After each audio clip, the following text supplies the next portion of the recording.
안녕하십니까. 성광그룹 회장이자 청하초등학교 이사장 강태주입니다. 무대 위에서 인사를 하던 남자의 시선이 객석 어딘가에서 멈췄습니다. 그의 표정이 돌처럼 굳어지며 축사가 2초간 끊겼습니다. 10년 전 이혼 서류에 도장을 찍고 영영 잊으려 했던 전처가 300명 학부모 사이에 앉아 있었던 겁니다. 그런데 그보다 더 충격적인 건 따로 있었습니다.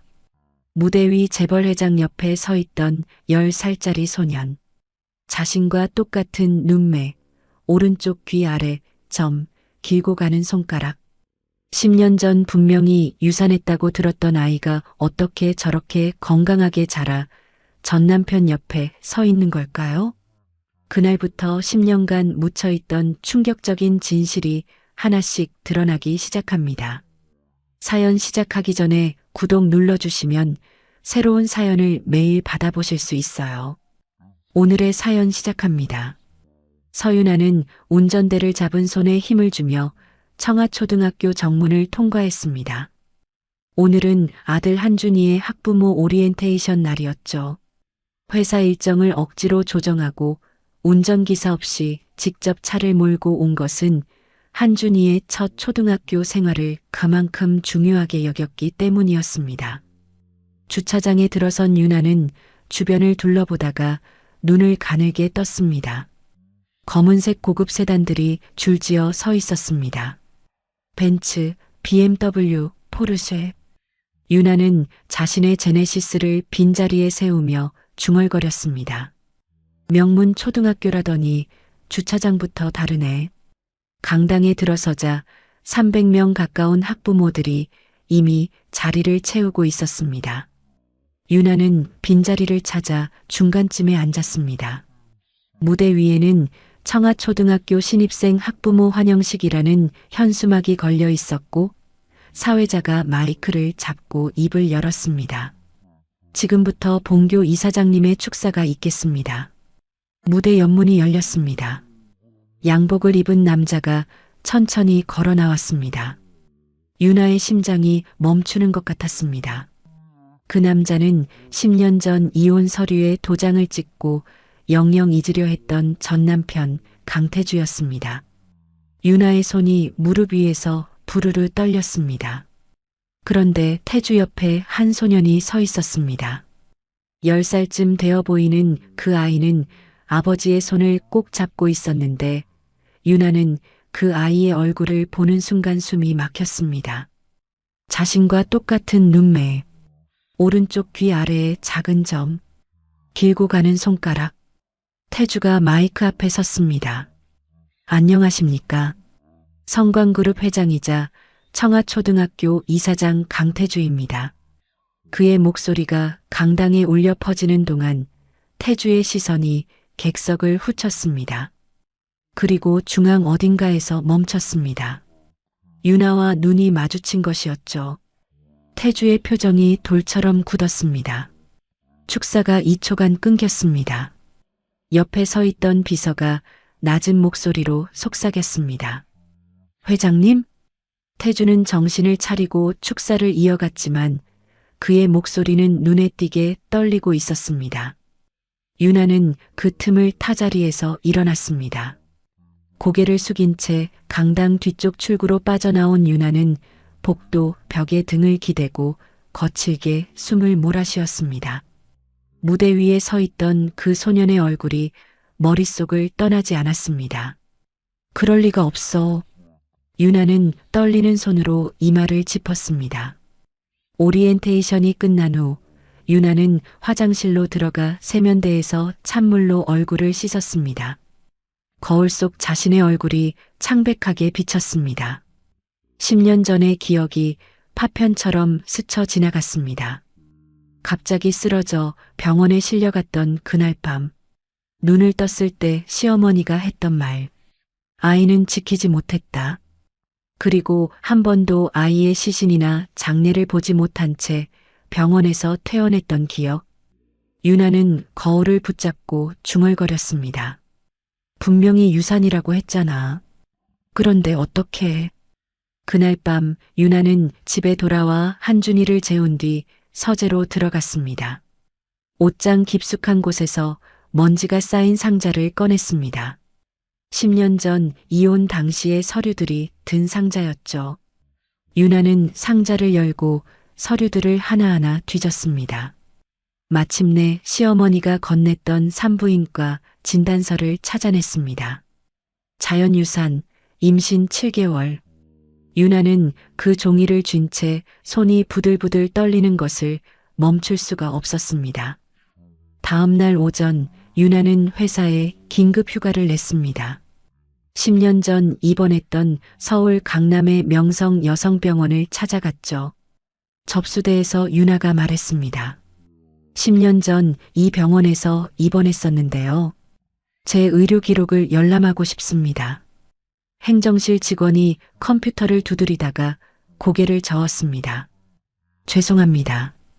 해당 기록은 환자 본인 요청에 의해 폐기 처리되었습니다. 유나의 눈이 커졌습니다. 제가요? 저는 그런 요청을 한 적이 없는데요. 기록상으로는 그렇게 되어 있습니다. 그럼 기록 폐기 요청서 사본이라도 보여주세요. 직원이 난처한 표정을 지었습니다. 10년 이상 된 행정서류는 보관 기한이 지났습니다. 더 이상 도와드리기가 어렵습니다. 유나는 병원에서 나와 차에 올랐습니다. 휴대폰을 꺼내 대한산부인과학회 홈페이지를 검색했습니다. 당시 담당 의사였던 김재훈의 이름을 찾았지만 5년 전 캐나다로 이민을 갔다는 정보만 확인할 수 있었습니다. 유나는 휴대폰을 내려놓고 한참을 멍하니 앉아 있었습니다. 그 시각 성광그룹 본사 40층 회장실. 태주는 창밖을 바라보며 어젯밤부터 머릿속을 떠나지 않는 유나의 얼굴을 떠올리고 있었습니다. 10년 전 이혼 직후 어머니에게 물었던 질문이 떠올랐습니다. 어머니, 유나와 아이는 어떻게 됐습니까? 어머니의 대답은 이랬습니다. 그 여자는 아이를 낳다가 아이와 함께 죽을 뻔했어. 하지만 아이만은 살렸다. 그 여자는 회복 후 스스로 떠났고 아이에 대한 권리도 포기했어. 태주는 그 말을 그대로 믿었습니다. 하지만 어제 강당에서 유나를 본 순간 처음으로 의문이 생겼습니다. 태주는 인터폰을 눌렀습니다. 비서실장, 잠깐 들어와. 비서실장 김동현이 들어오자 태주가 말했습니다. 서윤아라는 이름을 조사해. 현재 뭘 하고 있는지, 가족관계는 어떤지. 2시간 후 김동현이 보고서를 들고 왔습니다. 서윤아 씨는 현재 친환경 생활용품 회사 그린라이프의 대표이사입니다. 연매출 300억 규모의 기업을 자수성가로 일궜고요. 7살짜리 아들 한준이가 있는데 아이 아버지는 3년 전 교통사고로 사망했습니다. 태주는 보고서를 받아들고 마지막 장을 펼쳤습니다. 한준이의 사진이 있었습니다. 태주는 그 사진을 한참 들여다보았습니다. 퇴근 후 태주는 자택 서재로 들어갔습니다. 책장 한쪽에서 시우가 갓 태어났을 때의 사진첩을 꺼냈습니다. 출생 당시 병원에서 찍은 사진을 한 장 한 장 넘기다가 한 사진에서 멈췄습니다. 신생아실 유리창 너머로 아기를 안고 있는 어머니 문 회장의 모습이었습니다. 태주는 사진 속 어머니의 표정을 들여다보았습니다. 새 생명을 맞이한 감격이 아니었습니다. 무언가를 쟁취한 승리의 표정. 태주는 사진첩을 덮으며 중얼거렸습니다. 어머니, 그때 대체 무슨 일이 있었던 겁니까? 그날 저녁 성관가 본저. 시우가 저녁 식사를 하다가 할머니 문 회장에게 물었습니다. 할머니, 오늘 학교에서 아빠가 말하다가 갑자기 멈췄어요. 아빠 왜 그랬어요? 문 회장의 손에 들린 숟가락이 멈췄습니다. 피곤하셨나 보다. 밥이나 먹어라. 식사가 끝난 후 문 회장은 서재로 들어가 문을 닫았습니다. 오래된 서류 캐비닛을 열고 깊숙한 곳에서 봉투 하나를 꺼냈습니다. 10년 전 명성 여성병원에 전달했던 기부금 영수증, 그리고 병원장과의 서신 사본. 문 회장은 서류를 확인한 뒤 서랍 깊숙이 다시 넣었습니다. 며칠 후 청아초등학교 운동장. 1학년 한준이가 친구들과 축구를 하다가 넘어져 무릎이 까졌습니다. 한준이가 무릎을 붙잡고 울상을 짓고 있을 때 누군가 다가왔습니다. 4학년 시우였습니다. 시우가 주머니에서 손수건을 꺼내 한준이에게 내밀었습니다. 여기 이거로 닦아. 한준이가 손수건을 받으며 고개를 들었습니다. 고마워요, 형. 시우가 무릎을 꿇고 한준이 옆에 앉았습니다. 괜찮아? 나 시우야. 너는? 나 한준이에요. 한준이는 왠지 모르게 이 형에게서 친근함을 느꼈습니다. 시우 형, 우리 친구예요. 시우가 웃었습니다. 그래, 친구하자. 그러다 시우의 표정이 어두워졌습니다. 우리 엄마는 나 낳고 돌아가셨어. 할머니가 그렇게 얘기해줬어. 한준이가 시우의 얼굴을 올려다보았습니다. 형, 많이 슬펐겠다. 시우가 억지로 웃으며 한준이의 머리를 쓰다듬었습니다. 괜찮아. 이제 동생 생겼으니까. 그날 저녁 시우는 할머니 문 회장과 함께 저녁을 먹으며 입을 열었습니다. 할머니, 오늘 한준이라는 애랑 친구가 됐어요. 문 회장이 국을 뜨던 손을 멈추고 시우를 바라보았습니다. 한준이? 몇 학년이니? 1학년이요. 되게 웃겨요. 걔 엄마 회사 이름이 그린라이프래요. 문 회장의 손에 들린 숟가락이 딸깍 소리를 내며 접시에 떨어졌습니다. 시우가 고개를 갸웃거렸습니다. 할머니, 왜 그래요? 문 회장이 억지로 미소를 지었습니다. 아니다. 오늘 피곤하구나. 먼저 들어가 쉬어라. 시우가 방으로 들어간 후 문 회장은 서재로 들어가 문을 닫았습니다. 휴대폰을 꺼내 성광그룹 경영지원실장에게 전화를 걸었습니다. 청아초등학교 1학년에 서한준이라는 학생이 있어. 가족관계와 배경을 내일 아침까지 조사해서 보고해. 다음 날 아침 문 회장은 서재에서 경영지원실장의 보고서를 받아 읽었습니다. 서한준의 어머니가 서윤아이고 현재 그린라이프 대표라는 내용이 적혀 있었습니다. 10년 전 자신의 며느리였다는 사실. 문 회장의 얼굴이 굳어졌습니다. 문 회장은 곧바로 아들 태주에게 전화를 걸었습니다. 태주야, 당장 시우를 다른 학교로 전학시켜라. 전화기 너머로 태주의 당혹스러운 목소리가 들려왔습니다. 갑자기 왜 그러십니까? 시우가 학교에 잘 적응하고 있는데요. 그 학교에 있으면 안 되는 사람이 있다. 무슨 말씀이십니까? 누가 있다는 겁니까? 문 회장이 대답 없이 전화를 끊었습니다. 태주는 전화기를 내려놓고 창밖을 바라보았습니다. 어머니의 비정상적인 반응. 며칠 전 오리엔테이션에서 본 유나의 얼굴. 두 가지가 머릿속에서 연결되었습니다. 다음 날 아침 태주는 성관과 본절을 찾아갔습니다. 문 회장이 서재에서 차를 마시고 있었습니다. 태주가 문을 열고 들어서며 말했습니다.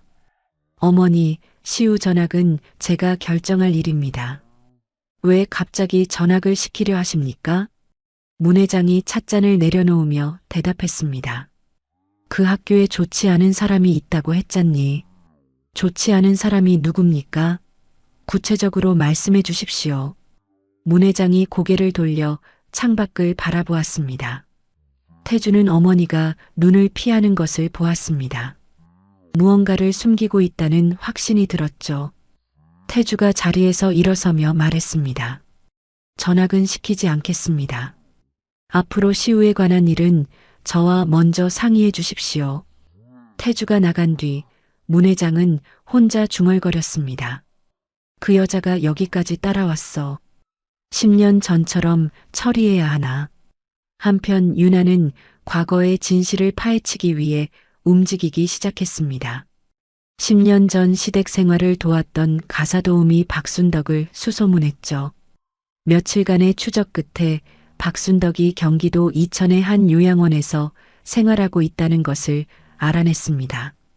치매 초기 판정을 받은 상태였습니다. 유나는 요양원을 찾아가 면회를 신청했습니다. 요양원 정원 벤치에서 박순덕을 만났습니다. 박순덕은 처음에 유나를 알아보지 못했습니다. 유나가 조심스럽게 말했습니다. 저 기억하세요? 10년 전에 성광가에서 일하셨잖아요. 박순덕이 유나의 얼굴을 한참 들여다보다가 손을 덜덜 떨며 움켜쥐었습니다. 자금마님? 유나의 눈이 커졌습니다. 네, 맞아요. 저 유나예요. 박순덕이 고개를 좌우로 흔들며 중얼거렸습니다. 마님이 아기를 데려갔어요. 자금마님 자는 사이에 새벽에 까만 차가 왔어요. 병원에서 데리고 온 거예요. 유나의 심장이 쿵쾅거렸습니다. 휴대폰을 꺼내 녹음 버튼을 눌렀습니다. 어머니가 아기를 데려갔다고요? 언제요? 어디서요? 하지만 박순덕은 금세 혼란스러워하며 다른 이야기를 시작했습니다. 오늘 점심에 뭐 먹지? 된장찌개 먹고 싶은데. 요양원 직원이 다가와 말했습니다. 면회 시간이 끝났습니다. 유나는 녹음 파일을 저장한 뒤 발길을 돌렸습니다. 유나는 당시 성광가 사저에서 일했던 다른 직원들의 연락처를 수소문했습니다. 운전기사, 경호원. 하지만 대부분 연락이 두절되어 있었습니다. 한 전직 운전기사는 전화를 받자마자 말했습니다. 그 집 일은 묻지 마세요. 저도 가족이 있습니다. 그리고 전화를 끊어버렸습니다. 유나는 성광가의 영향력이 10년이 지난 지금도 사람들을 침묵하게 만든다는 것을 실감했습니다. 개인적인 조사의 한계를 느낀 유나는 사설 탐정을 고용하기로 결심했습니다. 강남의 한 사무실에서 탐정 이정호를 만났습니다. 유나가 서류 봉투를 테이블 위에 올려놓으며 말했습니다. 10년 전 명성 여성병원에서 제 출산 전후에 무슨 일이 있었는지 알아봐 주세요. 성광그룹 문영선 명예회장의 행적도요. 이정호가 서류를 훑어보며 고개를 끄덕였습니다. 쉽지 않은 일입니다.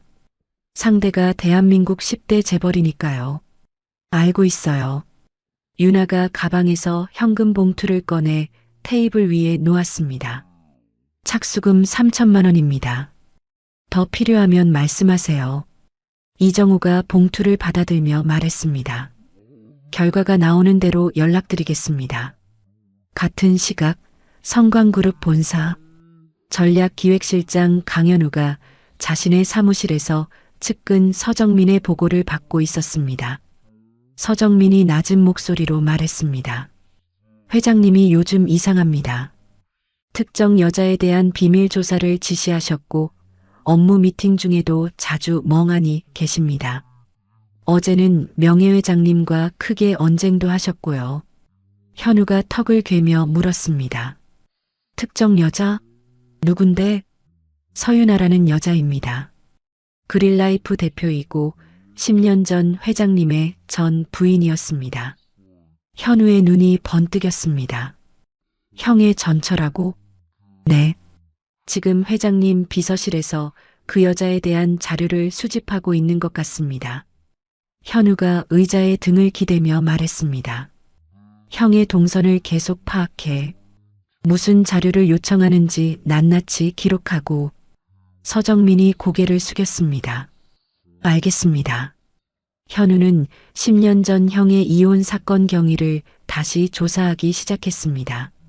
첩의 아들이라는 이유로 어머니 문 회장에게도 형 태주에게도 늘 2인자 취급을 받아왔던 현우였습니다. 형의 약점이 될 만한 것을 찾으면 이를 이용해 자신의 입지를 강화할 수 있다고 계산했죠. 열흘 후 탐정 이정호가 첫 번째 보고서를 가져왔습니다. 유나는 카페에서 보고서를 받아 읽었습니다. 이정호가 설명했습니다. 10년 전 윤아 씨가 입원해 있던 명성 여성병원에 문 회장 명의로 3억 원의 기부금이 입금됐습니다. 그 직후 특정 의료 기록이 수정된 정황이 있어요. 윤아의 손이 떨렸습니다. 그리고요? 같은 날 밤 병원 VIP 출구에서 신생아를 아는 일행이 검은색 세단에 탑승했다는 당시 경비원의 익명 증언을 확보했습니다. 윤아는 보고서를 읽으며 자신의 아이가 살아있었다는 사실을 거의 확신했습니다. 시어머니가 아이를 빼돌린 뒤 자신에게는 유산이라고 거짓말한 것이죠.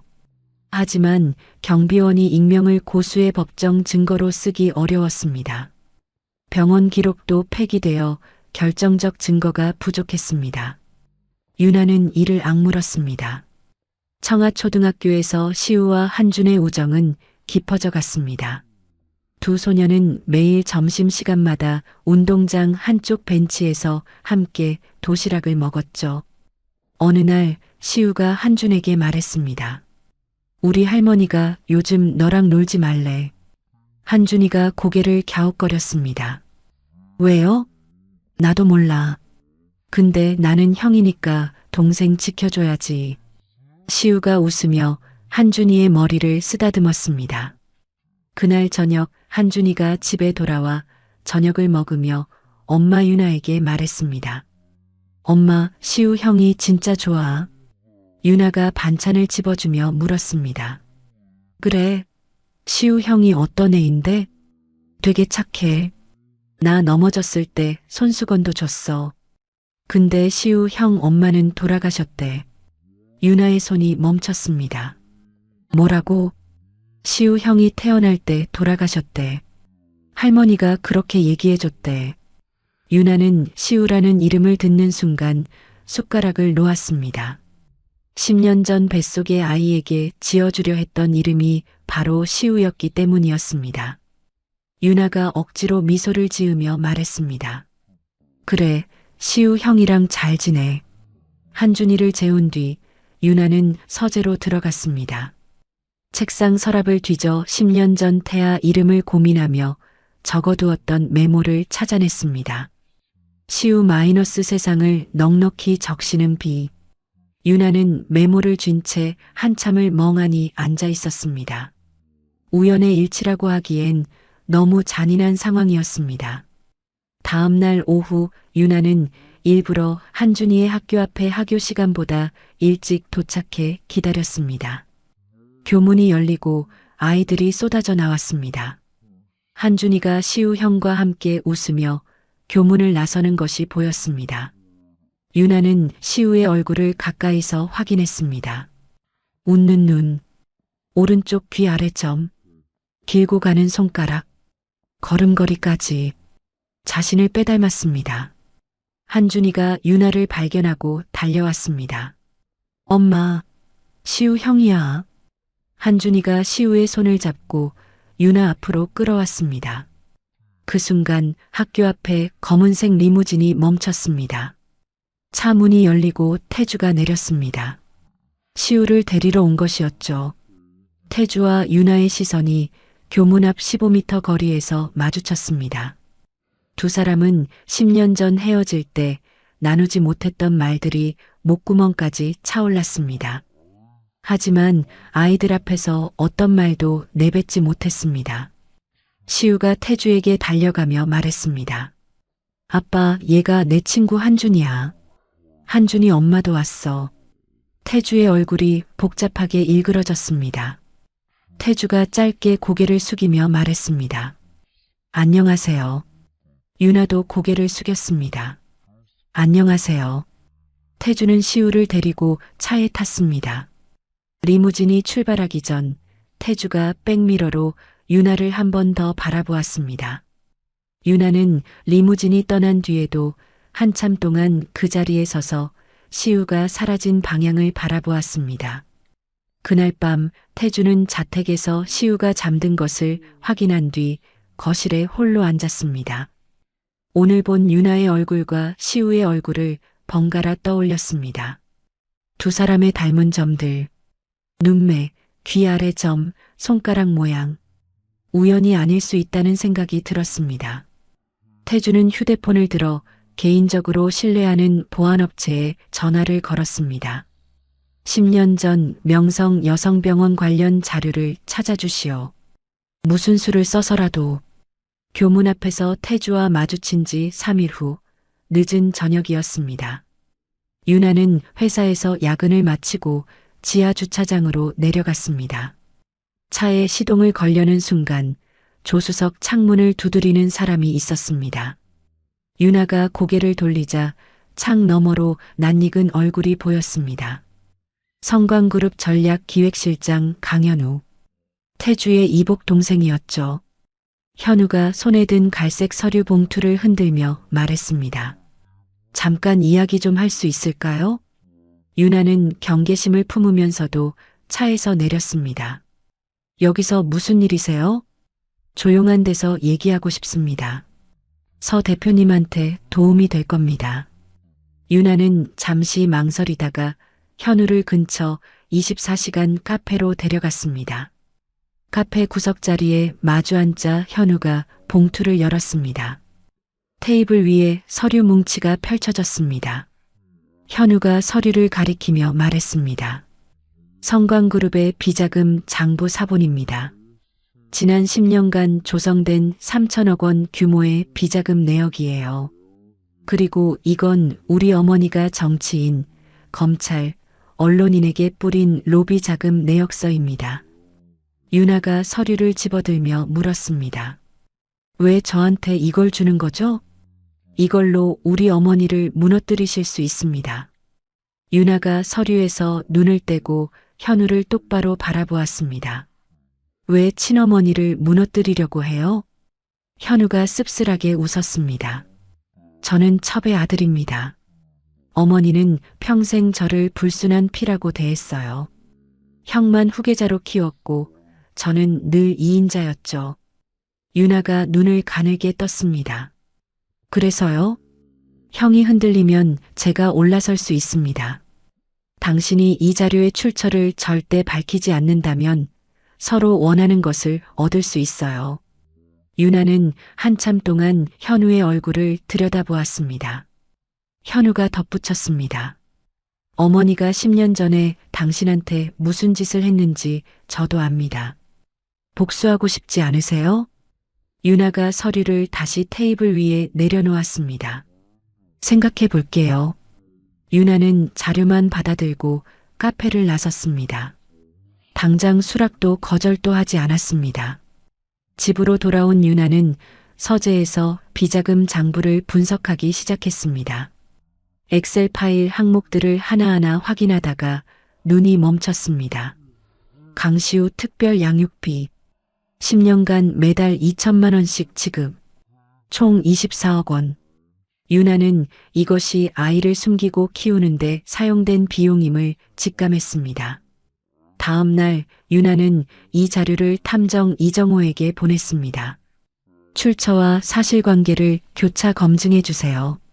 동시에 가사 전문 변호사를 찾기 시작했습니다. 법무법인 정의의 한민재 변호사, 가사소송 30년 경력의 전 대한변호사협회 가사법위원장 출신이었습니다. 유나는 한민재 변호사와 첫 상담 일정을 잡았습니다. 같은 시각 태주가 의뢰한 보안업체 조사관이 결정적 자료를 가져왔습니다. 조사관이 태주 앞에 USB를 내밀며 말했습니다. 10년 전 명성 여성병원이 3년 전에 폐업했습니다. 병원 서버가 중고 장비상에 팔렸는데 이걸 추적해서 하드디스크를 매입했습니다. 신생아실 CCTV 백업 파일을 복원하는데 성공했습니다. 태주가 USB를 받아들었습니다. 수고했소. 그날 밤 태주는 자택 서재에서 USB를 노트북에 꽂았습니다. 영상 파일을 재생했습니다. 화면에 새벽 3시 17분이라는 타임스탬프가 떴습니다. 그리고 어머니 문회장의 모습이 선명하게 보였습니다. 아기를 담요에 감싸 안고 VIP 전용 출구로 걸어나가는 어머니. 태주의 손이 떨려 마우스를 놓았습니다. 10년간 믿어왔던 어머니의 말이 완전한 거짓말이었음을 눈으로 확인한 것이었습니다. 유나가 아이를 포기하고 스스로 떠났다. 그 말을 태주는 10년 동안 한 번도 의심하지 않았습니다. 태주가 두 손으로 얼굴을 감싸며 중얼거렸습니다. 어머니, 어떻게 이럴 수가 있습니까? 다음 날 아침 태주는 성관과 본절을 찾아갔습니다. 문 회장이 서재에서 신문을 읽고 있었습니다. 태주가 문을 열고 들어서며 단도직입적으로 물었습니다. 어머니, 시우가 유나의 아이 맞습니까? 문 회장의 손에 들린 신문이 바스락거렸습니다. 무슨 소리니? 10년 전 유나는 유산한 게 아니라 아이를 빼앗긴 거 맞습니까? 문 회장이 신문을 테이블 위에 내려놓으며 태주를 올려다보았습니다. 무슨 헛소리냐? 피곤한 모양이구나. 태주가 노트북을 열어 영상을 재생했습니다. 새벽 3시 17분 아기를 안고 VIP 출구로 나가는 문 회장의 모습이 화면에 나타났습니다. 문 회장의 얼굴이 굳어졌습니다. 한참 동안 침묵이 흘렀습니다. 마침내 문 회장이 입을 열었습니다. 그 여자는 우리 집안에 어울리지 않았다. 태주가 노트북을 닫으며 물었습니다. 그게 무슨 말씀입니까? 하지만 우리 핏줄만은 지켜야 했다. 그래서 내가 아이를 데려왔고 제대로 키웠다. 시우가 지금 얼마나 잘 자랐는지 내 눈으로 보지 않았느냐. 태주의 목소리가 높아졌습니다. 10년간 저를 속이셨습니다. 시우에게는 엄마가 너를 낳고 죽었다고 거짓말하게 만드셨고요. 시우가 평생 엄마 없는 아이로 자란 상처를 생각은 하셨습니까? 문 회장이 자리에서 일어서며 말했습니다. 네가 지금 누리는 회장 자리, 이 집안의 모든 것이 나 덕분인데 그 은혜를 잊었느냐? 은혜요? 이게 은혜입니까? 태주가 이를 악물며 말했습니다. 저는 더 이상 어머니의 뜻대로 움직이지 않겠습니다. 시우에게 진실을 알릴 겁니다. 문 회장의 눈이 차갑게 빛났습니다. 네가 그 여자 편을 들면 시우도 회사도 모든 걸 잃게 될 거다. 내 선택을 후회하게 해주마. 태주는 대답 없이 본절을 나섰습니다. 며칠 후 유나는 법무법인 정의 사무실에서 한민재 변호사를 만났습니다. 그간 수집한 자료들을 테이블 위에 펼쳤습니다. 탐정 보고서, 박순덕 녹음, 현우에게 받은 비자금 장부. 한민재 변호사가 서류를 꼼꼼히 검토한 뒤 말했습니다. 우선 아이가 서 대표님의 친자임을 법적으로 확정해야 합니다. 그 다음에 양육권을 가져오는 겁니다. 2단계 전략이 필요해요. 유나가 고개를 끄덕이며 물었습니다. 승산이 있을까요? 현재 자료는 대부분 정황 증거입니다. 법정에서 싸우려면 직접 증거가 필요해요. 의료 기록, 원본이나 조작에 관여한 당사자의 진술 같은 것 말입니다. 한민재 변호사가 서류를 내려놓으며 덧붙였습니다. 상대는 대한민국 10대 재벌입니다. 최고의 법률팀을 동원할 겁니다. 생활이 완전히 뒤집어질 각오를 하셔야 합니다. 유나가 눈을 똑바로 마주치며 대답했습니다. 각오되어 있습니다. 상담을 마치고 집으로 돌아오는 길이었습니다. 유나의 휴대폰에 낯선 번호로 문자가 도착했습니다. 서유나 대표님, 10년 전 그날 밤을 기억합니다. 진실을 원하신다면 내일 오후 3시 청하초등학교 후문 카페 라운으로 와주세요. 박은숙. 유나는 박은숙이라는 이름을 검색했습니다. 청하초등학교 4학년 2반 담임교사라는 것만 확인할 수 있었습니다. 함정일 수도 있다는 불안감과 진실에 대한 갈망 사이에서 밤새 고민했습니다. 다음 날 오후 유나는 지정된 카페에 가기로 결심했습니다. 카페 라운에 들어서자 창가 자리에 중년 여성이 앉아 있었습니다. 유나가 다가가자 여자가 자리에서 일어섰습니다. 서유나 대표님이시죠? 저는 박은숙입니다. 윤아가 맞은편에 앉으며 물었습니다. 어떻게 저를 아세요? 10년 전 그날 밤이라니 무슨 말씀이신지. 박은숙이 낡은 서류 봉투를 테이블 위에 올려놓으며 말했습니다. 저는 10년 전 명성 여성병원 산부인과 간호사였습니다. 서 대표님의 출산에 직접 참여했어요. 윤아의 눈이 커졌습니다. 뭐라고요? 그날 밤 문 회장님이 병원장과 담당 의사를 불렀습니다. 아이를 자신이 데려가겠다고 했어요. 저는 의료 기록을 정상분만해서 유산으로 수정하라는 병원장의 지시를 직접 들었습니다. 윤아의 손이 떨리기 시작했습니다. 박은숙이 봉투를 윤아 쪽으로 밀며 말했습니다. 당시 저는 갓 취직한 신입 간호사였어요.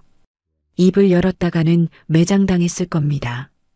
비겁하게 침묵했지만 양심의 가책에 원본 기록 사본을 몰래 복사해서 10년간 보관해 왔습니다.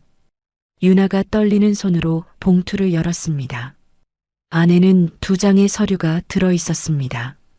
하나는 정상분만, 남아 3.2kg 출생, 산모 서윤아, 담당의 김재훈이라고 적힌 원본 기록. 다른 하나는 자연유산, 임신 7개월로 수정된 위조 기록. 두 문서의 차이가 명확하게 비교되었습니다. 윤아의 눈에서 눈물이 흘러내렸습니다. 박은숙이 조심스럽게 말을 이었습니다. 3년 전 청하초에 부임했을 때 4학년 명단에서 강시우라는 이름을 봤습니다. 그날 밤에 아기라는 걸 알았어요. 3년간 어떻게 해야 할지 몰랐는데 올해 한준이가 입학하고 두 아이가 친해지는 것을 보며 더 이상 침묵할 수 없었습니다. 윤아가 눈물을 닦으며 물었습니다. 이게 있으면 시우를 되찾을 수 있을까요? 박은숙이 윤아의 손을 잡으며 대답했습니다. 저는 법은 모릅니다. 하지만 10년간의 죗값을 치르겠습니다. 필요하다면 법정에서 증언하겠습니다. 아이에게 진짜 엄마를 찾아주는 것이 제가 할 수 있는 속죄입니다. 카페에서 박은숙과 헤어진 다음 날 윤아는 원본 의료 기록과 위조 기록을 들고 법무법인 정희를 찾아갔습니다. 한민재 변호사가 두 문서를 나란히 놓고 꼼꼼히 검토했습니다. 한참 후 한민재 변호사가 고개를 들었습니다. 이 정도면 승산이 있습니다. 윤아가 몸을 앞으로 기울이며 물었습니다. 정말요? 네. 우선 서 대표님이 강시우의 친엄마임을 법적으로 확정하는 소송을 제기합니다. 그 다음에 양육권을 가져오는 겁니다. 동시에 문영선 명예회장에 대한 고발도 가능합니다. 고발이요? 무슨 혐의로요? 한민재 변호사가 서류를 정리하며 설명했습니다. 갓 태어난 아기를 친엄마 몰래 데려간 건 범죄입니다. 거기에 의료 기록을 조작한 것도요. 여러 가지 혐의가 적용될 수 있어요. 윤아가 고개를 끄덕였습니다. 한민재 변호사가 전략을 설명하기 시작했습니다. 문 회장 측이 먼저 언론에 뭔가를 흘릴 수 있습니다. 우리가 거짓말을 퍼뜨린다고 공격할 수도 있어요. 그래서 기자회견은 신중하게 결정해야 합니다. 윤아가 단호하게 말했습니다. 한 가지만 약속해 주세요. 뭔가요? 시우의 이름과 얼굴은 절대 언론에 노출되지 않게 해주세요. 아이가 더 다치면 안 됩니다. 한민재 변호사가 고개를 끄덕였습니다. 당연하죠. 아이 보호가 최우선입니다. 윤아는 착수금과 함께 계약서에 서명했습니다. 그 무렵 태주는 어머니의 영향력에서 벗어나기 위한 작업에 착수하고 있었습니다. 성광그룹 이사회의 사회이사들을 비공개로 만났습니다. 태주가 이사들 앞에서 말했습니다. 명예회장님의 경영 간섭을 줄이고 이사회 독립성을 강화하려고 합니다. 오랜 세월 문 회장에게 억눌려왔던 이사 3명이 태주의 편에 서겠다는 의사를 밝혔습니다. 태주는 법무팀장도 따로 불렀습니다. 시우의 친엄마 관련 법적 분쟁이 발생할 수 있소. 그때 회사는 중립을 지키시오. 명예회장님 개인건으로 처리하고 회사 자원을 명예회장님 개인 소송에 사용하지 마시오. 법무팀장이 고개를 숙였습니다. 알겠습니다, 회장님. 태주는 어머니를 보호하지 않겠다는 의지를 내부적으로 명확히 했습니다. 한편 시우는 여전히 한준이와 친하게 지내고 있었습니다. 두 아이는 방과 후 학교 축구 클럽에서 함께 활동하게 되었죠. 어느 날 연습이 끝난 후 시우와 한준이가 벤치에 나란히 앉았습니다. 시우가 운동장을 바라보며 말했습니다. 우리 아빠는 바빠서 경기 보러 못 와. 할머니는 무서워서 안 왔으면 좋겠어. 한준이가 시우를 올려다보았습니다. 우리 엄마는 맨날 와. 형도 우리 엄마한테 오라고 할까? 시우가 쓸쓸하게 웃었습니다. 나도 엄마 있었으면 좋겠다. 유나는 소송 준비와 병행해 시우에게 직접 다가갈 방법을 고민했습니다. 학교에서 주최하는 학부모 교실 봉사 프로그램을 알게 되었죠. 유나는 자원봉사자로 신청해 시우의 반인 4학년 2반에 배정받았습니다. 봉사 당일 유나는 떨리는 마음으로 교실에 들어섰습니다. 미술 시간 보조를 맡아 아이들 사이를 돌아다녔습니다. 시우의 자리 옆에서 발걸음이 멈췄습니다. 시우가 고개를 들어 유나를 올려다보았습니다. 한준이 엄마세요? 유나가 억지로 미소를 지었습니다. 응, 맞아. 시우가 해맑게 웃었습니다. 한준이가 엄마 되게 좋은 분이라고 맨날 자랑해요.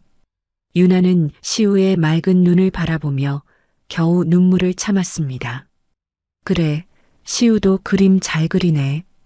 그때 교실 문이 벌컥 열렸습니다. 문 회장이 경호원 2명과 함께 교실에 나타났습니다. 담임 박은숙과 유나, 그리고 아이들이 일제히 문 쪽을 바라보았습니다. 문 회장이 교실 안을 훑어보다가 유나를 발견했습니다. 문 회장의 얼굴이 일그러졌습니다. 경호원들에게 낮은 목소리로 말했습니다. 밖에서 기다려. 문 회장이 교실 안으로 들어왔습니다. 유나와 문 회장, 두 여자가 10년 만에 불과 3미터 거리에서 마주쳤습니다. 박은숙이 두 사람 사이에 끼어들며 말했습니다. 교실에서는 아이들이 있으니 조용히 해주십시오. 문 회장이 박은숙을 무시하고 시우의 자리로 다가갔습니다. 시우야, 할머니랑 먼저 가자. 시우가 고개를 저었습니다. 수업 안 끝났는데요. 그리고 오늘 한준이 엄마가 우리 반 도와주러 오셨어요. 시우가 할머니의 손을 뿌리쳤습니다. 문 회장의 표정이 당혹스럽게 변했습니다. 손자의 예상치 못한 저항이었죠. 문 회장이 유나를 스쳐 지나가며 낮은 목소리로 말했습니다. 네가 무슨 짓을 해도 시우는 내 손자다. 10년 전처럼 너는 또 질 거야. 준비 단단히 해라. 문 회장이 교실을 나섰습니다. 수업이 끝난 후 박은숙이 유나를 따로 불렀습니다. 방금 문 회장님 눈빛 보셨죠? 저분은 수단과 방법을 가리지 않을 겁니다. 서 대표님도 조심하셔야 합니다. 유나가 고개를 끄덕이며 대답했습니다. 알고 있습니다. 하지만 물러서지 않을 겁니다. 그날 밤 유나는 한준이를 재우고 홀로 거실 소파에 앉았습니다. 시우의 웃는 얼굴이 떠올랐습니다. 할머니 손을 뿌리치던 그 작은 저항, 그리고 나도 엄마 있었으면 좋겠다던 말. 유나는 휴대폰을 들어 한민재 변호사에게 전화를 걸었습니다. 변호사님, 소송 바로 시작합니다. 한민재 변호사가 대답했습니다. 알겠습니다. 상대 측이 먼저 언론에 뭔가를 흘릴 수 있습니다. 그때 대응 기자회견 준비도 해두겠습니다. 시우의 이름과 얼굴은 철저히 보호하는 방향으로요. 부탁드립니다. 일주일 후 서울가정법원에 소송 서류가 접수되었습니다. 서윤아가 강시우의 친엄마임을 확인해 달라는 내용이었죠. 같은 날 문 회장 측 홍보팀이 먼저 보도자료를 냈습니다. 악의적 허위 주장에 대해 법적 대응하겠다. 언론에서 기사가 쏟아지기 시작했습니다. 성광그룹 명예회장, 신생아 관련 의혹. 10년 전 재벌가에서 무슨 일이? 윤아 측 변호사 한민재는 문 회장 측의 선제 발표에 대응해 그 다음날 기자회견을 열었습니다. 프레스센터 회견장에 기자들이 가득 찼습니다. 한민재 변호사가 마이크 앞에 섰습니다. 10년 전 대한민국 재벌가에서 갓 태어난 아기를 친엄마 몰래 데려가고 의료 기록을 조작한 일이 있었습니다. 피해자가 친엄마로서의 권리를 되찾기 위해 법적 조치에 나섰습니다. 단, 아이 보호를 위해 아이의 이름과 얼굴은 공개하지 않습니다. 기자들의 질문이 쏟아졌습니다. 서윤아 대표가 직접 입장을 밝혀주시죠. 문 회장 측과 합의 가능성은 있습니까? 윤아가 마이크 앞에 섰습니다. 10년 전 저는 아이가 죽은 줄 알았습니다. 그런데 제 아이는 살아 있었습니다. 저는 엄마로서 당연한 권리를 찾으려는 것뿐입니다. 포토라인에 선 윤아의 사진이 저녁 뉴스 헤드라인을 장식했습니다. SNS에서는 관련 글들이 실시간으로 올라왔습니다. 언론과 대중의 이목이 일시에 성광가로 쏠렸습니다. 그날 밤 성광가 본저 문 회장이 서재에서 TV 뉴스를 시청하고 있었습니다. 화면에 윤아의 얼굴이 나왔습니다. 문 회장이 리모컨을 집어던졌습니다. 측근들에게 소리쳤습니다. 그 여자가 감히 나를 상대로 전쟁을 선포했어. 좋아, 10년 전에도 이겼고 이번에도 이길 거야. 법무팀과 홍보팀 총동원해. 같은 시각 태주는 자택에서 뉴스를 보고 있었습니다. 화면 속 윤아의 얼굴을 한참 바라보았습니다. 태주는 자리에서 일어나 시우의 방문을 열었습니다. 시우가 이불을 덮고 평화롭게 자고 있었습니다. 태주는 잠든 아이의 얼굴을 한참 내려다보다가 조용히 방문을 닫았습니다. 거실로 돌아온 태주가 휴대폰을 들었습니다. 윤아에게 문자를 보냈습니다. 만나서 이야기해야 할 것 같습니다. 시간 내주실 수 있습니까? 기자회견 다음 날 아침 주요 포털 사이트 실시간 검색어 1위의 성광그룹, 서윤아 대표, 문영선 명예회장이 나란히 올랐습니다. 성광그룹 주가는 장 시작과 동시에 8% 급락했습니다. 그룹 홍보팀은 사실무근이며 명예훼손으로 강력 대응하겠다는 2차 보도자료를 냈지만 여론의 흐름을 막지 못했습니다. 기자회견 이틀 후 저녁이었습니다. 태주의 문자에 윤아가 답장을 보냈습니다. 내일 저녁 7시 장소 알려주세요. 다음 날 두 사람은 서울 시내 한 호텔 라운지에서 10년 만에 처음으로 단둘이 마주 앉았습니다. 태주가 먼저 입을 열었습니다. 저도 최근에야 진실을 알았습니다. 10년 전 어머니께 속았습니다. 태주가 가방에서 사진 한 장을 꺼내 테이블 위에 내려놓았습니다. CCTV 영상 캡처 사진이었습니다. 새벽 3시 17분 아기를 안고 병원 VIP 출구로 나가는 문 회장의 모습이 선명하게 찍혀 있었습니다. 윤아가 사진을 집어들고 한참을 들여다보았습니다. 당신도 피해자라는 거죠? 태주가 고개를 끄덕였습니다. 윤아가 사진을 테이블 위에 내려놓으며 말했습니다. 그런데 왜 10년간 한 번도 저를 찾지 않았어요? 왜 어머니 말만 믿고 아이 엄마가 스스로 떠났다고 생각한 거예요? 태주가 고개를 숙였습니다. 변명하지 않겠습니다. 저의 무능함과 비겁함이었습니다. 윤아가 차갑게 물었습니다. 그럼 앞으로 어떻게 할 거예요? 어머니 편에 설 거예요? 아니면 시우의 진짜 가족을 위해 협력할 거예요? 태주가 눈을 똑바로 마주치며 대답했습니다. 어머니를 법적으로 보호하지 않겠습니다. 법정에서 필요하다면 제가 알고 있는 모든 것을 증언하겠습니다. 유나는 한참 동안 태주의 얼굴을 들여다보았습니다. 10년 전과는 다른 눈빛이었습니다. 유나가 고개를 끄덕였습니다. 믿어볼게요. 가정법원은 사건의 사회적 관심도를 고려해 빠르게 재판을 진행하기로 결정했습니다. 양측에 14일 이내 모든 증거 자료를 제출하라고 명령했습니다. 유나 측은 박은숙의 증언서, 의료기록 원본과 위조본, CCTV 영상 캡처, 탐정 보고서, 비자금 장부의 강시우 양육비 항목을 제출했습니다. 문 회장 측 변호인단은 박은숙의 증언에 대해 반박했습니다. 퇴사한 지 10년이 지난 사람이 보관한 문서를 어떻게 신뢰할 수 있습니까? 거짓 증언일 가능성이 있습니다. 법원이 국립과학수사연구원에 문서 감정을 의뢰했습니다. 감정 결과가 나왔습니다. 두 문서 모두 동일 시기에 작성된 것으로 추정되며 위조본에는 원본 위에 덧쓴 흔적이 발견됨. 유나 측에 유리한 흐름이 형성되었습니다. 첫 번째 재판 날이 되었습니다. 태주가 가정법원에 직접 출석했습니다. 판사와 양측 변호인 앞에서 태주가 증언했습니다. 저는 10년 전 어머니에게 속았습니다. 시우의 친엄마가 서윤아라는 사실을 최근에야 알게 되었습니다. CCTV 영상을 직접 확인했고 어머니도 저에게 사실을 인정하셨습니다.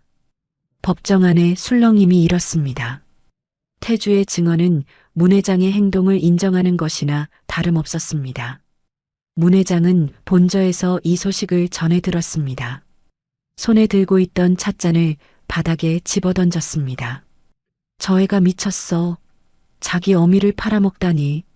곁에 있던 측근들 중 누구도 감히 말을 보태지 못했습니다. 한편 시우는 학교와 할머니 집을 오가며 생활하고 있었습니다. 어느 날 저녁 거실에서 TV를 보다가 뉴스 화면에서 익숙한 단어들이 들려왔습니다. 성광그룹, 명예회장, 신생아. 시우가 화면을 멍하니 바라보았습니다.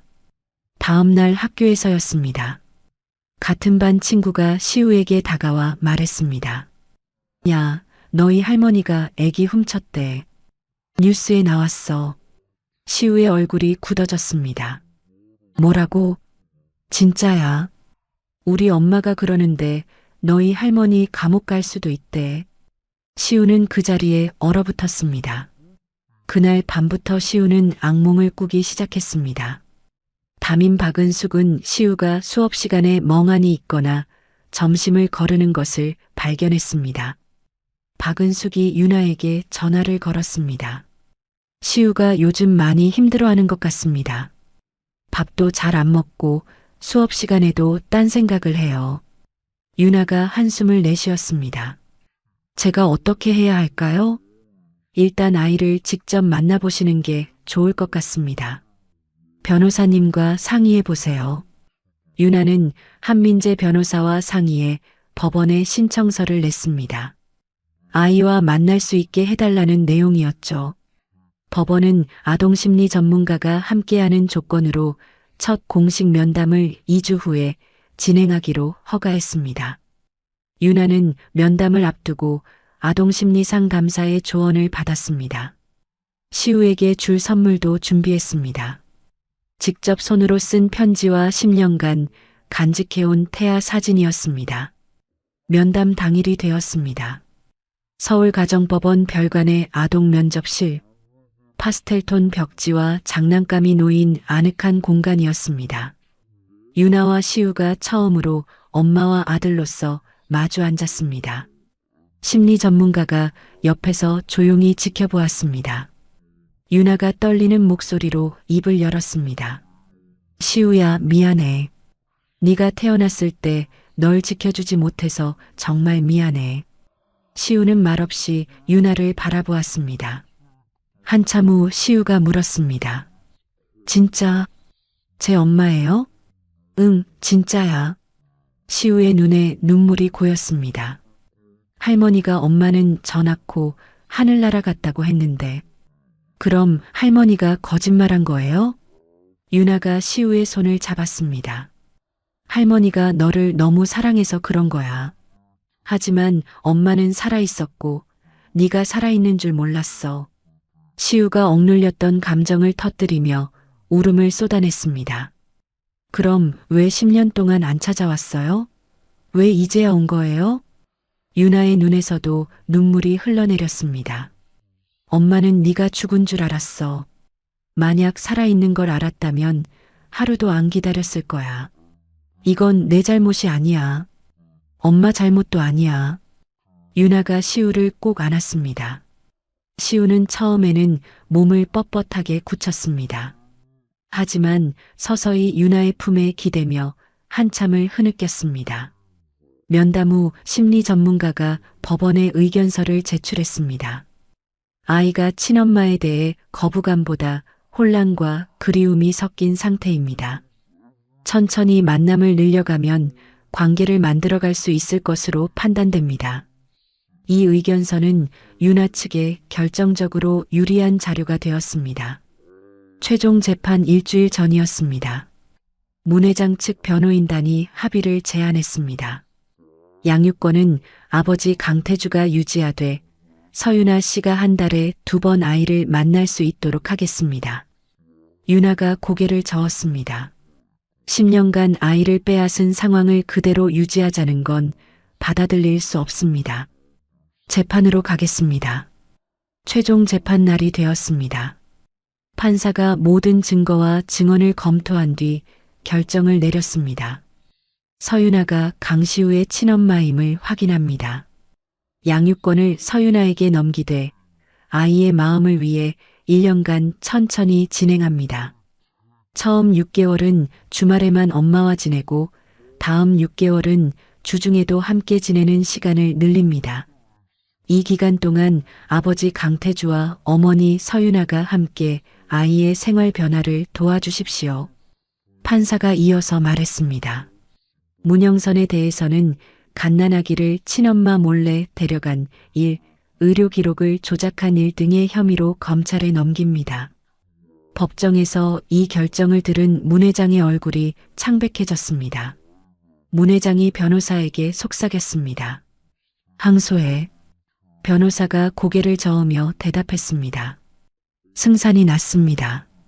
법정을 나서는 유나 옆으로 태주가 다가왔습니다. 미안합니다. 10년 전에도 지금까지도 앞으로 아이를 위해 최선을 다하겠습니다. 유나가 태주를 바라보며 말했습니다. 미안하다는 말은 시우에게 해주세요. 그리고 1년간 잘 협력합시다. 유나가 걸음을 옮겼습니다. 법원 정문 밖에서 한준이가 이모와 함께 기다리고 있었습니다. 한준이가 유나를 발견하고 달려왔습니다. 엄마. 한준이가 유나의 손을 잡았습니다. 유나가 한준이의 머리를 쓰다듬으며 말했습니다. 한준아, 이제 시우 형이랑 진짜 가족이 될 거야. 한준이의 눈이 반짝였습니다. 진짜요?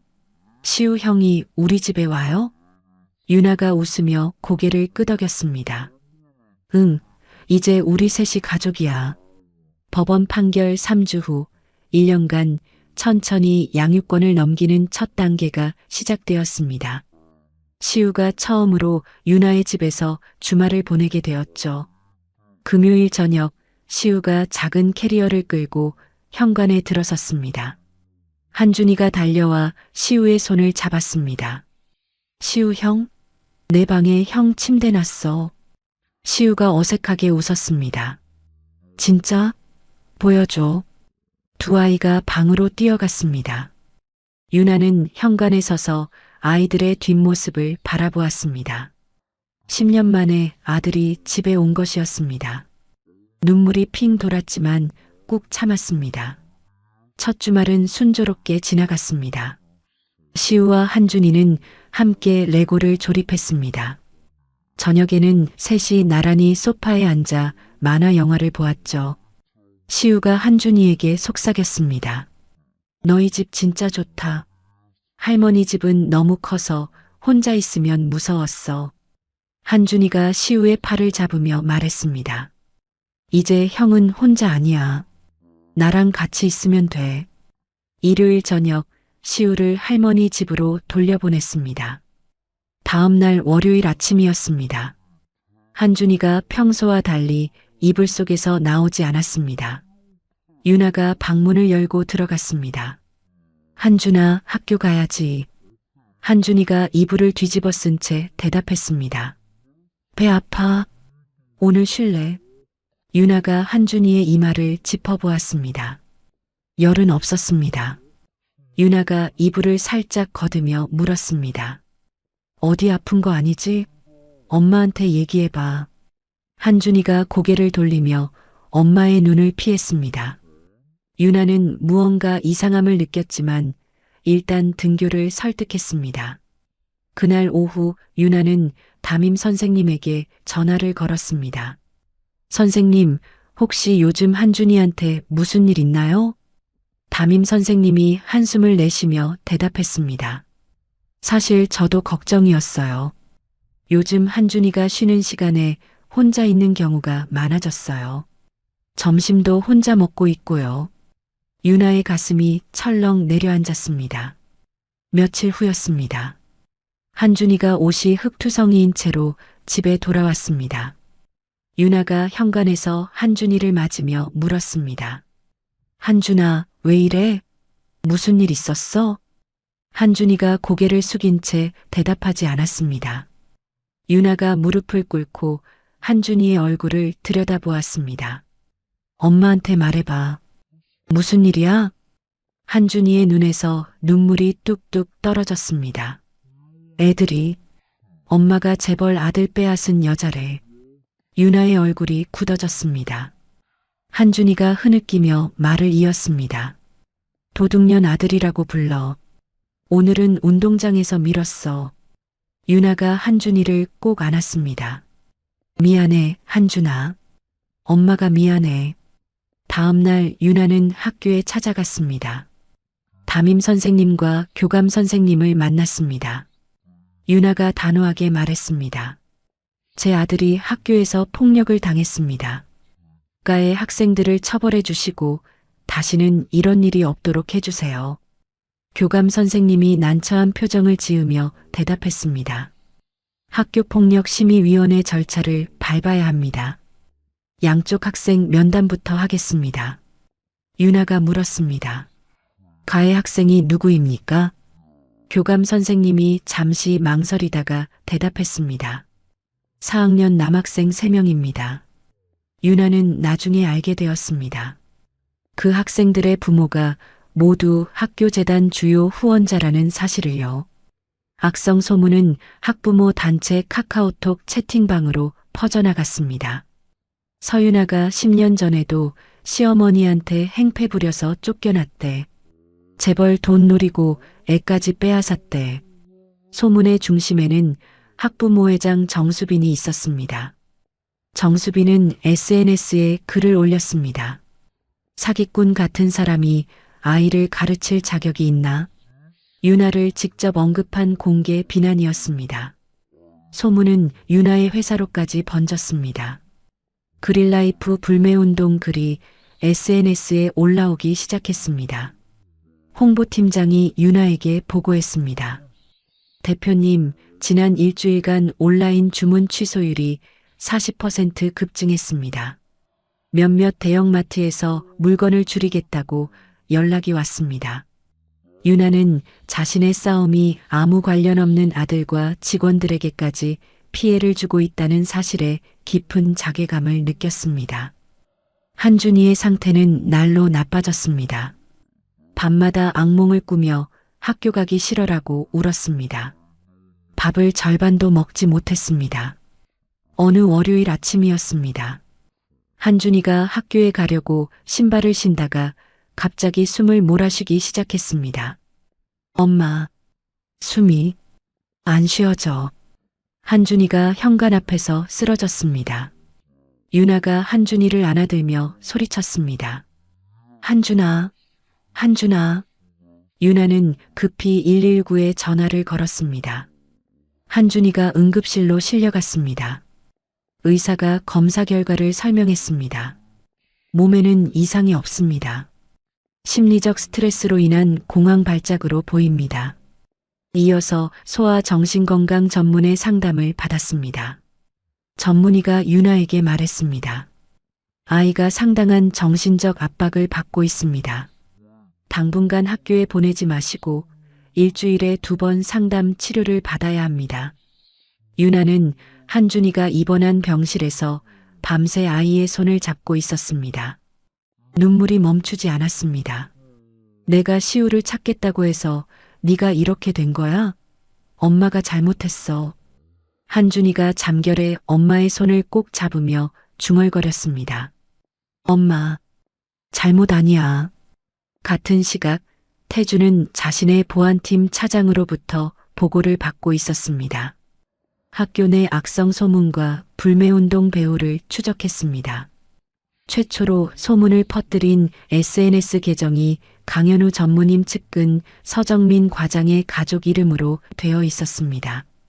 태주의 얼굴이 굳어졌습니다. 현우가 배우라는 거요? 네. 학부모회장 정수빈과 서정민 과장이 여러 차례 연락한 기록도 확인했습니다. 태주가 이를 악물었습니다. 이복 동생이 자신을 몰아내기 위해 유나와 한준이를 표적으로 삼은 것이었습니다. 태주가 지시했습니다. 현우와 서정민의 모든 통화 기록, 동거래 내역, 정수빈과의 접촉 증거를 확보하시오. 법적으로 쓸 수 있는 수준으로.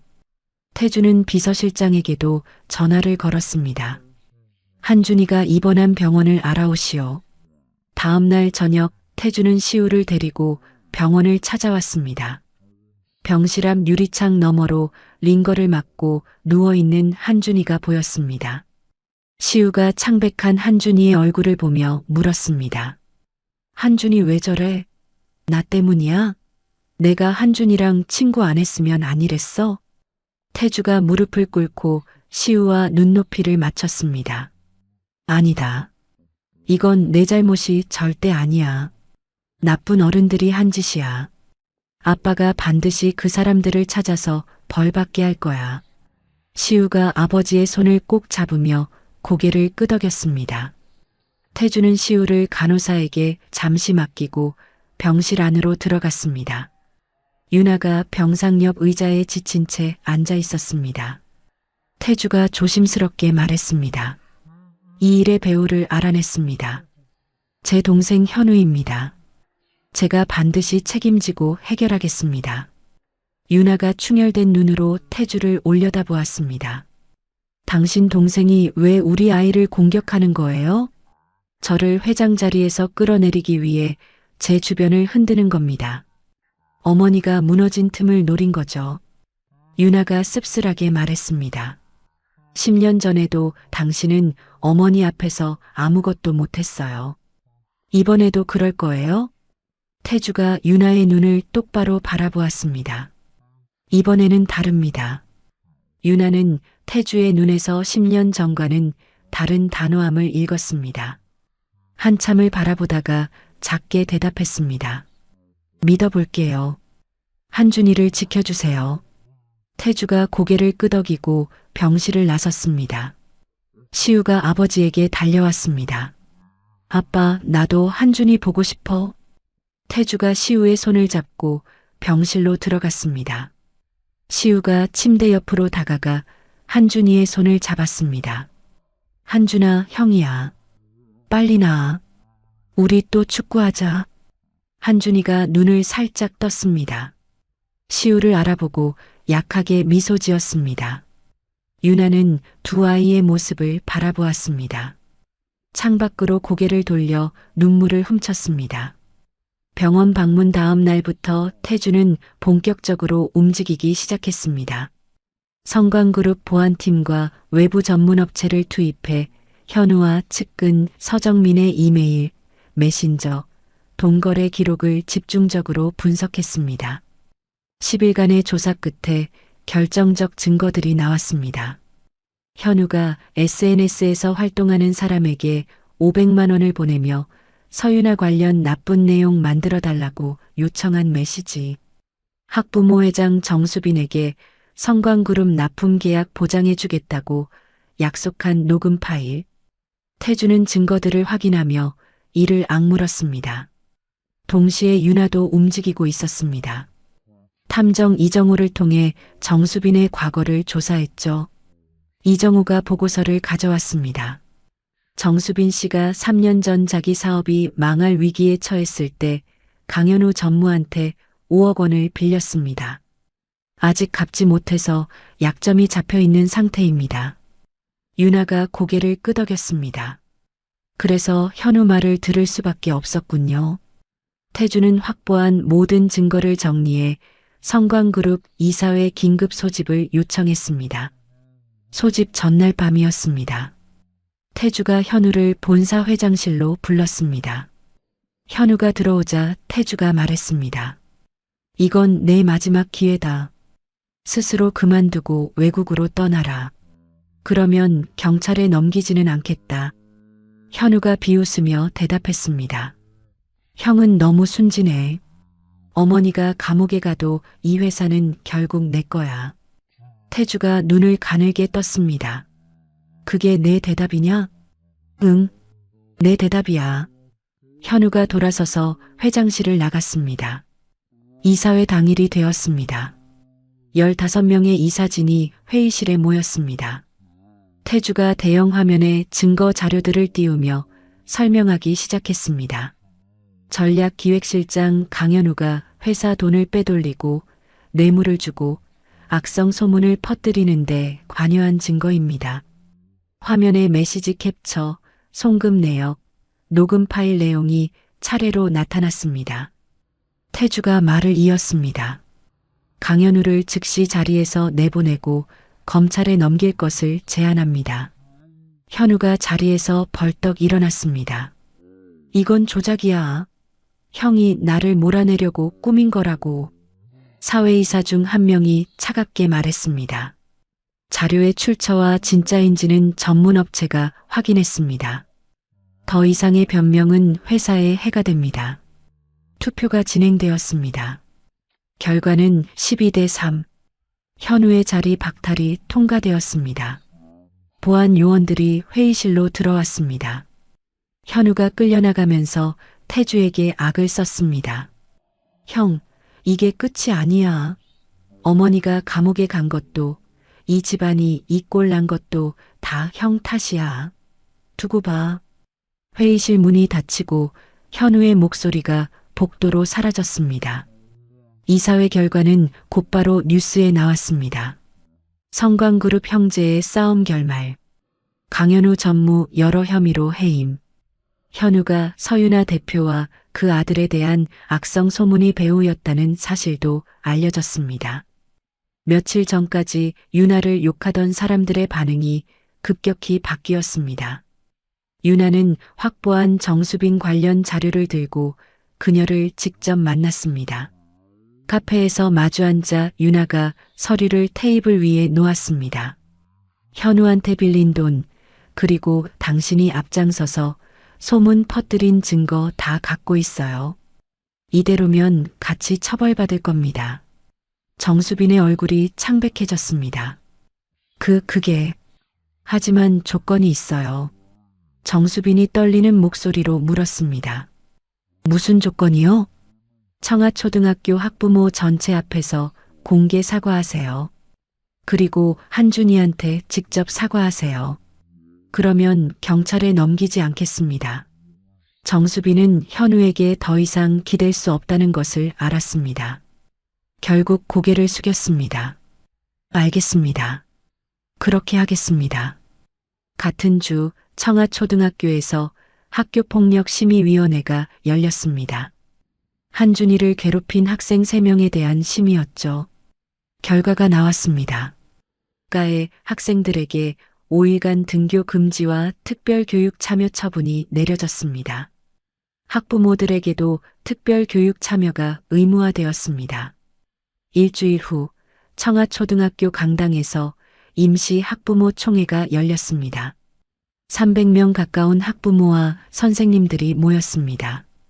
정수빈이 무대 위로 올라가 마이크를 잡았습니다. 손이 떨리고 있었습니다. 제가 확인되지 않은 거짓 정보를 퍼뜨려 한 아이와 그 가족에게 씻을 수 없는 상처를 주었습니다. 정수빈이 깊이 고개를 숙였습니다. 진심으로 사과드립니다. 강당의 술렁임이 일었습니다. 이전까지 유나를 수군거리던 학부모들 중 일부가 민망한 표정으로 자리에서 일어났습니다. 유나에게 다가와 말했습니다. 몰라서 그랬습니다. 미안합니다. 유나가 고개를 끄덕이며 대답했습니다. 아이들이 더 다치지 않았으면 합니다. 총회가 끝난 후 정수빈은 유나의 안내로 병원에 있는 한준이를 찾아갔습니다. 병실 문을 열고 들어서자 한준이가 이불을 뒤집어 썼습니다. 정수빈이 침대 옆에 서서 말했습니다. 한준아, 아줌마가 잘못했어. 정말 미안해. 한준이는 이불 속에서 아무 반응이 없었습니다. 정수빈이 한참을 서 있다가 고개를 숙이고 병실을 나갔습니다. 정수빈이 나간 후 한준이가 이불에서 고개를 내밀었습니다. 유나에게 물었습니다. 엄마, 그 아줌마 진짜 미안한 거야? 애들도 더 안 때려? 유나가 한준이의 머리를 쓰다듬으며 대답했습니다. 응, 이제 안 그럴 거야. 한준이가 작게 웃었습니다. 며칠 후 한준이가 퇴원하고 집으로 돌아오는 날이었습니다. 현관문이 열리자 시우가 서 있었습니다. 손에 직접 만든 카드를 들고 있었죠. 카드에는 두 소년이 축구하는 그림이 그려져 있었습니다. 삐뚤빼뚤한 글씨로 한준아 빨리 나, 우리 또 같이 축구하자라고 적혀 있었습니다. 한준이가 카드를 받아들며 웃었습니다. 고마워, 시우 형. 두 아이가 거실 소파에 나란히 앉았습니다. 좋아하는 만화 영화를 함께 보기 시작했죠. 시우가 한준이에게 말했습니다. 우리 진짜 형제니까 이제부터 형이 많이 지켜줄게. 한준이가 시우의 어깨에 기대며 대답했습니다. 형, 나도 형 지켜줄게. 유나는 부엌에서 두 아이가 좋아하는 간식을 준비하고 있었습니다. 치즈 떡볶이와 딸기. 거실에서 아이들의 웃음소리가 들려왔습니다. 유나는 손을 멈추고 창밖을 바라보았습니다. 지난 몇 주간의 지옥 같은 시간이 지나갔습니다. 깊은 숨을 내쉬었습니다. 저녁 무렵 초인종이 울렸습니다. 유나가 문을 열자 태주가 서 있었습니다. 손에 와인 한 병을 들고 있었죠. 태주가 말했습니다. 모든 수습이 끝났습니다. 현우는 검찰에 넘겨졌고 회사 안에서도 정리가 됐습니다.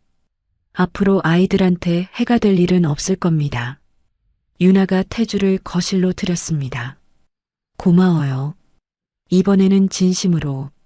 당신이 아니었으면 한준이가 어떻게 됐을지. 태주가 대답했습니다. 늦었지만 제가 해야 할 일이었습니다. 처음으로 두 사람 사이에 편안한 침묵이 흘렀습니다. 태주가 떠난 후 유나는 한준이의 담당 의사에게 전화를 걸었습니다. 선생님, 한준이 상담 치료 일정 확인하려고요. 의사가 대답했습니다. 회복 중입니다. 일주일에 2번 상담을 3개월간 계속하면 학교에 다시 다닐 수 있을 것 같습니다. 감사합니다. 끝까지 함께하겠습니다. 그날 밤 유나는 두 아이를 양쪽에 눕히고 함께 잠자리에 들었습니다. 한준이가 물었습니다. 엄마, 이제 우리 셋이 진짜 가족이야? 시우도 수줍게 말했습니다. 나도. 엄마랑 한준이랑 계속 같이 있고 싶어. 유나가 두 아이를 번갈아 안으며 속삭였습니다.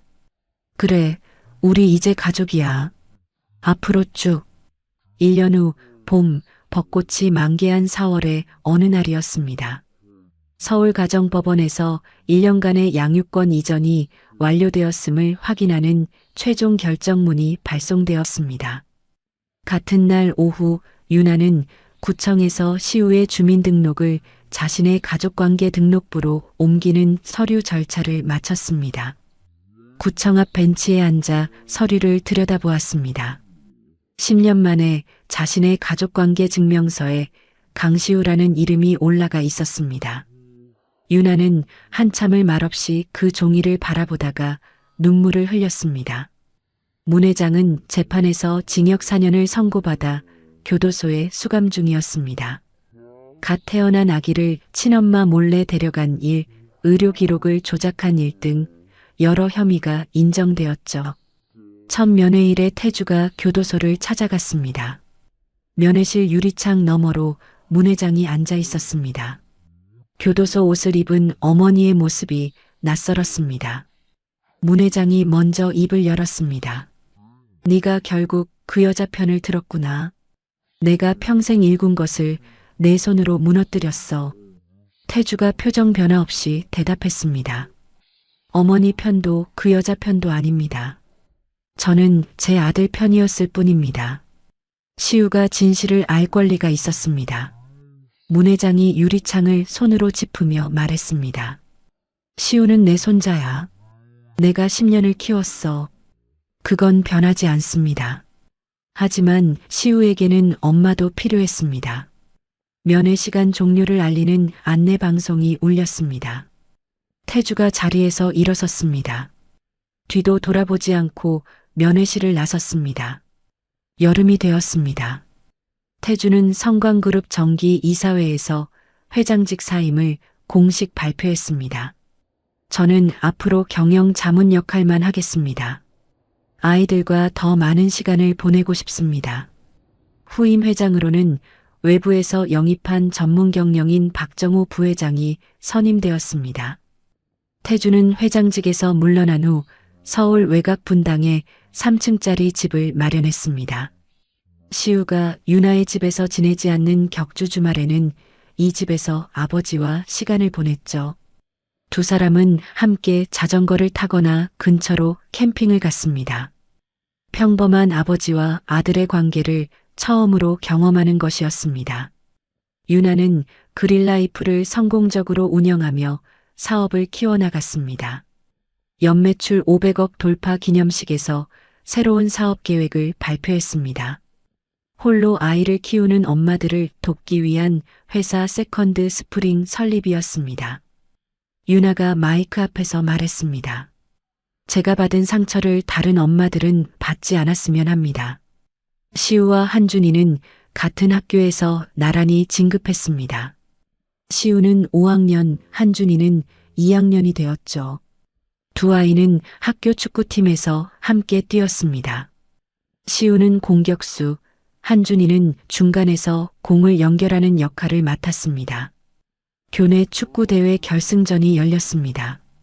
후반전 마지막 5분, 1대1 동점 상황이었습니다. 한준이가 상대 선수 사이를 뚫고 공을 몰았습니다. 앞에서 달리는 시우에게 정확하게 패스했습니다. 시우가 공을 받아 골대를 향해 힘껏 찼습니다. 공이 골망을 흔들었습니다. 경기장에 환호성이 터졌습니다. 시우와 한준이가 달려가 서로를 껴안았습니다. 우승 트로피를 함께 들어올렸습니다. 경기 후 학교 홈페이지 인터뷰가 있었습니다. 기자가 시우에게 물었습니다. 가장 응원해주는 사람이 누구야? 시우가 환하게 웃으며 대답했습니다. 우리 엄마요. 그리고 동생 한준이요. 우리 엄마는 세상에서 제일 강한 사람이에요. 이 영상이 학부모들 사이에서 화제가 되었습니다. 가을, 어느 토요일 오후였습니다. 태주가 시우와 한준이를 데리고 놀이공원에 갔습니다. 롤러코스터를 3번이나 연속으로 탔습니다. 놀이기구에서 내린 시우와 한준이가 달려와 태주에게 안겼습니다. 아빠 최고. 한준이도 어느새 태주를 아빠라고 부르게 되었습니다. 태주는 두 아이를 번갈아 안아주며 웃었습니다. 놀이공원 벤치에 앉아 아이스크림을 먹었습니다. 태주가 휴대폰으로 셋이 함께 찍은 사진을 유나에게 보냈습니다. 세 사람이 활짝 웃고 있는 모습이었습니다. 유나가 집에서 그 사진을 보며 전화를 걸었습니다. 아이들 재밌어해요? 태주가 웃으며 대답했습니다. 네, 정말 좋아합니다. 고마워요. 박은숙은 청아초등학교에서 계속 선생님으로 일하며 시우와 한준이를 지켜보고 있었습니다. 어느 날 방과 후 우연히 학교 앞에서 유나와 마주쳤습니다. 박은숙이 말했습니다. 아이들이 정말 밝아졌어요. 10년 전 그날 밤 제가 용기를 냈어야 했는데 늦게라도 바로잡을 수 있어서 다행입니다. 유나가 박은숙의 손을 잡았습니다.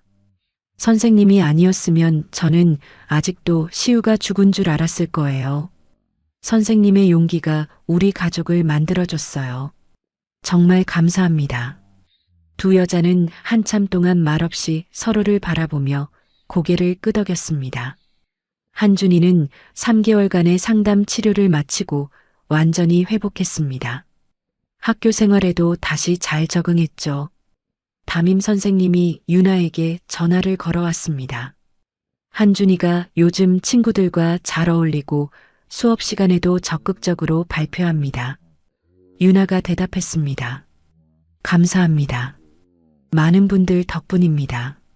추석 연휴가 되었습니다. 유나의 집 거실에 시우, 한준이, 그리고 태주까지 모두 모였습니다. 함께 송편을 빚기로 했죠.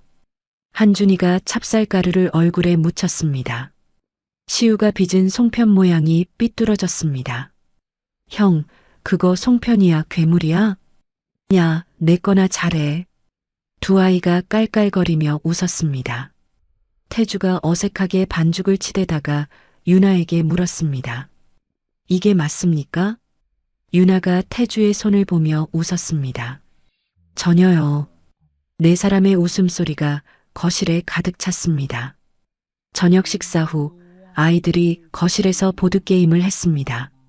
태주와 유나는 베란다에 나란히 서서 서울의 야경을 바라보았습니다. 태주가 조용히 물었습니다. 우리 이상한 가족이죠? 유나가 고개를 끄덕이며 대답했습니다. 완벽하진 않아도 아이들이 행복하면 그걸로 됐어요. 처음으로 두 사람 사이에 말없는 믿음과 협력의 유대가 느껴졌습니다. 잠자리에 들기 전 시우가 유나에게 조심스럽게 물었습니다. 엄마, 내년 추석에는 할머니도 만나러 갈 수 있어요? 유나는 잠시 복잡한 표정을 지었습니다. 한참을 생각하다가 대답했습니다. 시우야, 할머니가 잘못한 건 잘못한 거야. 하지만 네가 할머니를 보고 싶다면 언젠가 함께 가볼게. 내 마음이 제일 중요해. 시우가 유나를 꼭 안았습니다. 엄마 고마워요. 사랑해요. 유나가 시우의 등을 쓰다듬으며 속삭였습니다. 엄마도 사랑해, 시우야. 10년 늦었지만 앞으로 평생 사랑할게. 그날 밤 아이들이 잠든 후였습니다. 유나는 혼자 베란다에 나와 서울의 야경을 바라보았습니다. 10년 전의 기억이 떠올랐습니다. 아이를 잃었다고 믿었던 절망, 빈손으로 시작한 사업, 매일 밤 꿈에서 만났던 아기의 얼굴, 그리고 다시 찾기까지의 여정. 모든 것이 천천히 스쳐 지나갔습니다. 유나는 깊은 숨을 내쉬었습니다. 스스로에게 말하듯 중얼거렸습니다. 이제 시작이야. 방 안에서 두 아이가 평화롭게 숨을 쉬는 소리가 희미하게 들려왔습니다. 베란다 너머 서울의 불빛들이 반짝이고 있었습니다. 유나의 얼굴에 잔잔한 미소가 떠올랐습니다. 10년이라는 시간 동안 서유나는 죽은 줄로만 알았던 아이를 가슴에 묻고 살았습니다. 매일 밤 꿈에서 아기의 얼굴을 보고 아침마다 빈 가슴을 안고 일어났죠. 그런데 그 아이는 살아 있었습니다. 할머니의 거짓말 속에서 엄마는 자기를 낳다가 하늘나라에 갔다고 믿으며 자라고 있었습니다. 세상에서 가장 잔인한 거짓말이었습니다. 하지만 유나는 무너지지 않았습니다. 홀로 회사를 일으켜 세웠고 둘째 아들 한준이를 씩씩하게 키워냈고 마침내 진실을 마주할 용기를 냈습니다. 대한민국 10대 재벌을 상대로 싸운다는 것이 얼마나 무모한 일인지 알면서도 물러서지 않았죠. 엄마의 힘은 그런 것 같습니다. 아이를 위해서라면 세상 그 무엇도 두렵지 않은 것. 10년을 기다렸으니 10년을 더 싸울 수 있다는 것.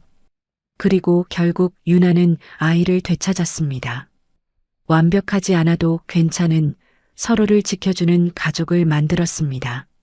시우와 한준이가 나란히 잠든 모습을 바라보며 유나가 중얼거린 말이 오래도록 마음에 남습니다. 이제 시작이야. 네, 끝이 아니라 시작입니다. 상처는 하루아침에 낫지 않지만 사랑하는 사람들과 함께라면 천천히 나아갈 수 있으니까요. 오늘 이야기가 여러분의 마음에 작은 위로가 되었으면 좋겠습니다. 이야기를 끝까지 들어주신 분이 계시다면 잘 들었다고 댓글 하나만 남겨주세요. 감사합니다.